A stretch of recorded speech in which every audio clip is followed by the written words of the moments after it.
కూటమి ప్రభుత్వం ఈరోజు అధికారంలోకి వచ్చాక ప్రజలకి మంచి చేయాలి, రాష్ట్రాన్ని అభివృద్ధి వైపుకు నడిపించాలి, ప్రజలకి తాము మేనిఫెస్టోలో చెప్పిన ప్రతి ఒక్కటి అందజేయాలన్న చిత్తశుద్ధి లేకుండా కేవలం రెడ్ బుక్ రాజ్యాంగం అంటూ రాజ్యాంగానికి విరుద్ధంగా ఈరోజు వాళ్ళు తప్పుడు కేసులు పెట్టి వాళ్ళు చేస్తున్న హెరాస్మెంట్ చూస్తుంటే చాలా అసహ్యం వేస్తుంది.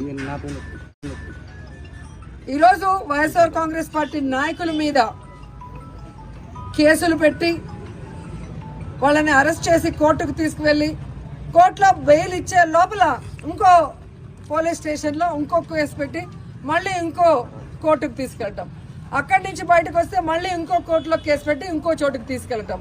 ఇది మనం కళ్ళారా పోసాని కృష్ణమురళి కేసులోనే మనం చూస్తున్నాం. అలా చాలా మంది మీద కూడా జరుగుతున్న విషయాన్ని ప్రజలు తెలుసుకోవాలి.